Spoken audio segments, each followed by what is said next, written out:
Tapi memang ya, walaupun tidak begitu populer di tanah air, nyatanya Indonesia punya potensi luar biasa dalam cabang olahraga dansa.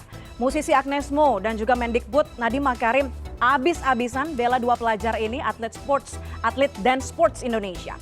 Lantas kenapa harus ada nada kontra di saat generasi muda justru menorehkan prestasi di lantai dansa? Kita bahas hal ini bersama dengan Ronald Su, Kreatif Director Tanah Air. Saya sapa langsung, halo Kak Roro, selamat malam.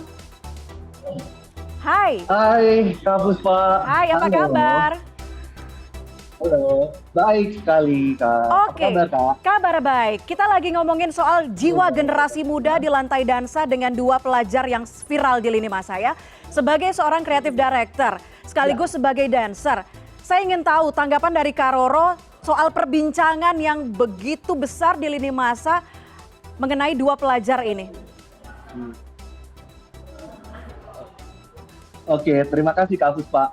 Ini jadi interesting banget, yang menarik banget. Kalau tadi dibilang kayak akan jadi muncul diskusi ini dan menampilkan kayak potensi anak-anak muda itu ternyata jadi ke-reveal gitu ya. Jadi ada sedikit terbuka bahwa ternyata genre dance juga bermacam-macam. Terus juga ternyata sport ini tuh memang bukan skill yang sepertinya mudah gitu ya. Karena dari segi skill maupun dari segi penampilan ini memang sangat unik, tapi juga memang harus dipelajari. Jadi diskusi seperti ini tuh jadi kayak lebih menarik. Jadi akhirnya kita membicarakan mengenai genre tarian dan juga prestasi pastinya.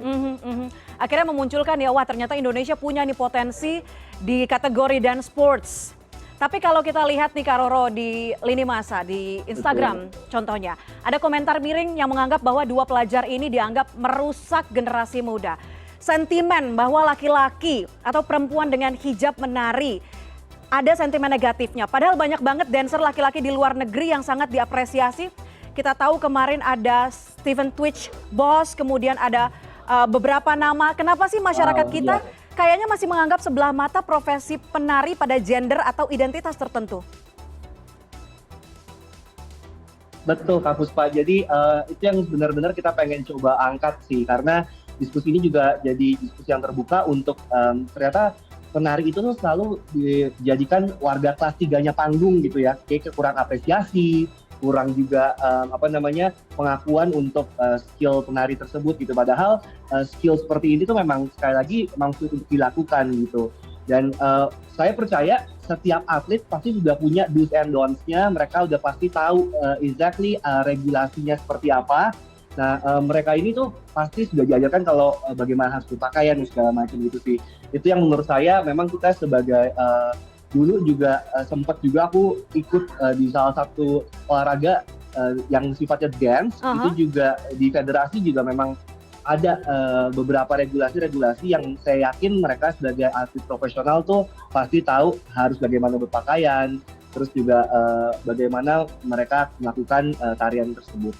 Oke, berpengalaman sebagai penari dalam federasi, boleh diinformasikan ke kita mungkin Kak Roro, dance sports itu apa sih? Kemudian apa bedanya dengan jenis tarian lain yang kita ketahui? Right. Oke, dance sport ini tuh kenapa dibilang sport? Karena menggabungkan tarian yang sifatnya artistik gitu, tapi juga ada staminanya di situ Kak Puspa. Jadi itu menggabungkan tarian yang antara artistik, koreografi, terus juga skill individual, dan juga memang ada di situ lebih kepada stamina, makanya kita bilang sport. Sebenarnya dance sport sendiri ada banyak genrenya, tapi selain dance sport sendiri yang termasuk olahraga itu kalau kita tahu di kita tuh mungkin ada kayak cheerleading, even kayak break dance itu juga kita punya federasinya sebenarnya di Indonesia. Cuman mungkin karena ada ini jadi kita bisa terbuka lebih luas lagi mengenai pengetahuan dance di Nusantara, dan juga sebenarnya kita sudah punya federasinya sih. Oke. Nah, dua pelajar yang viral ini bahkan sudah mendapatkan medali emas. Kita tahu ada kompetisinya tingkat daerah, tingkat provinsi, tingkat nasional, bahkan ada internasional di SEA Games juga sudah menjadi kategori yang diperlombakan. Tapi kalau melihat klarifikasi dari sekolah tersebut, nyatanya anak ini adalah mendaftarkan diri secara mandiri begitu. Kayak terdengar support dari sistem pendidikan kurang. Bagaimana seharusnya sistem pendidikan ini bisa mendukung, mendorong atlet-atlet muda khususnya di kategori dan sport ini bisa semakin melambung namanya, membanggakan Indonesia? Betul sih Kak Puspa. Kalau aku lihat memang dance itu memang sebenarnya belum jadi favorit kan ya. Jadi kayak mungkin dibandingkan atlet atau olahraga lain, dance tuh mungkin masih belum sejajar lah posisinya. Tapi di sini kita jadi butuh dukungan. Aku appreciate sekali Agnes Mo yang sebagai pelaku. Aku tahu dia empower now generation.